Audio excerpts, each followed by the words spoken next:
ओम नमः शिवाय। आइए रसपान करते हैं सोमवती अमावस्या की व्रत कथा का। जो अमावस्या सोमवार को आती है उसे सोमवती अमावस्या कहा जाता है। यह वर्ष में एक या दो बार आती है। इस दिन का हिंदू धर्म में विशेष महत्व है। इस दिन विवाहित महिलाएं अपने पति की लंबी आयु के लिए व्रत रखती हैं। इस दिन पवित्र नदी में स्नान करने से भी लाभ मिलता है। सोमवती अमावस्या को विवाहित महिलाएं पीपल के पेड़ की पुष्प, दूध, जल, अक्षत, चंदन आदि से पूजा करती हैं और पेड़ के चारों ओर 108 बार धागा लपेटकर परिक्रमा करती हैं। परिक्रमा पूरी होने के बाद सोमवती की अमावस्या की कथा सुनी जाती है। तो आइए शुरू करते हैं सोमवती अमावस्या की कहानी का। सोमवती अमावस्या व्रत कथा के अनुसार एक गरीब ब्राह्मण परिवार था। उस परिवार में पति, पत्नी एवं उसकी एक पुत्री भी थी। उनकी पुत्री समय के गुजरने के साथ साथ धीरे धीरे बड़ी होने लगी। उस पुत्री में बढ़ती उम्र के साथ सभी स्त्रियोचित गुणों का विकास हो रहा था। वह कन्या सुंदर, संस्कारवान एवं गुणवान थी, परंतु गरीब होने के कारण उसका विवाह नहीं हो पा रहा था। एक दिन उस ब्राह्मण के घर एक साधु महाराज पधारे। साधु उस कन्या के सेवा भाव से अत्यधिक प्रसन्न हुए। कन्या को लंबी आयु का आशीर्वाद देते हुए साधु ने कहा कि इस कन्या के हाथ में विवाह योग्य रेखा नहीं है। तब ब्राह्मण दंपति ने साधु से इसका उपाय पूछा।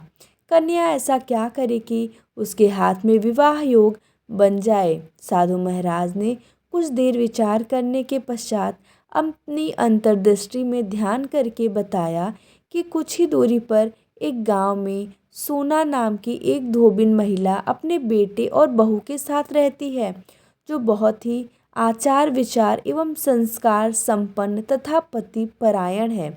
यदि यह सुकन्या उस धोबिन की सेवा करे और वह महिला इसकी शादी में अपने मांग का सिंदूर लगा दे तथा उसके बाद इस कन्या का विवाह हो जाए तो इस कन्या का वैधव्य योग मिट सकता है।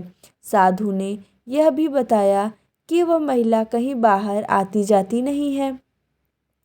यह बात सुनकर ब्राह्मणी ने अपनी बेटी से धोबिन की सेवा करने का प्रस्ताव रखा।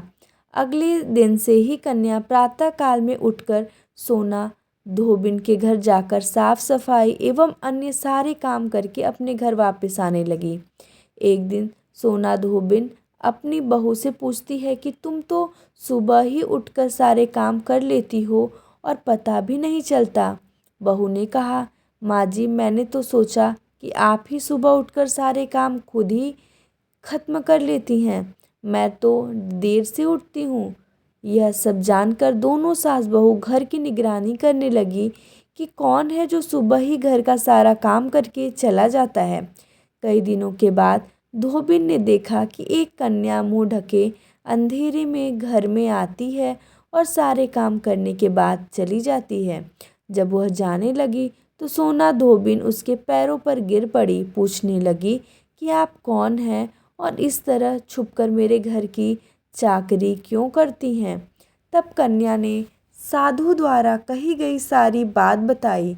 सोना धोबिन पति परायण थी, अतः उसमें तेज था। वह तैयार हो गई। सोना धोबिन के पति थोड़ा अस्वस्थ थे।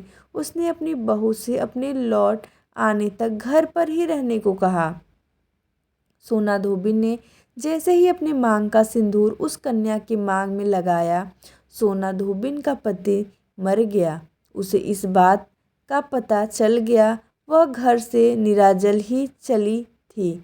यह सोचकर कि रास्ते में कहीं पीपल का पेड़ मिलेगा तो उसे भंवरी देकर और उसकी परिक्रमा करके ही जल ग्रहण करेगी। उस दिन सोमवती अमावस्या थी। ब्राह्मण के घर मिले पुए पकवान की जगह उसने ईंट के टुकड़े से 108 बार भंवरी देकर 108 बार पीपल के पेड़ की परिक्रमा की और उसके बाद जल ग्रहण किया। ऐसा करते ही उसके पति का मृत शरीर में वापस जान आ गई। धोबी का पति फिर से जीवित हो उठा। इसलिए सोमवती अमावस्या के दिन से शुरू करके जो व्यक्ति हर अमावस्या के दिन भवरी देता है उसके सुख और सौभाग्य में वृद्धि होती है। पीपल के पेड़ के अंदर सभी देवों का वास होता है, अतः जो व्यक्ति हर अमावस्या को नहीं कर सके वह सोमवार को आने वाली अमावस्या के दिन 108 वस्तुओं की भवरी देकर सोना धोबिन और गौरी गणेश की पूजन करता है, उसे अखंड सौभाग्य की प्राप्ति होती है। ऐसी ही एक प्रचलित परंपरा है कि पहली सोमवती अमावस्या के दिन हल्दी, पान, सिंदूर, धान और सुपारी की भवरी दी जाती है। उसके बाद आने वाली सोमवती अमावस्या को अपने सामर्थ्य के अनुसार सुहाग सामग्री, खाने की सामग्री, फल और मिठाई आदि की भवरी दी जाती है और वह सामान किसी सुपात्र ब्राह्मण भांजे या फिर ननंद को दे दिया जाता है। तो ये थी सोमवती अमावस्या की प्रचलित कथा।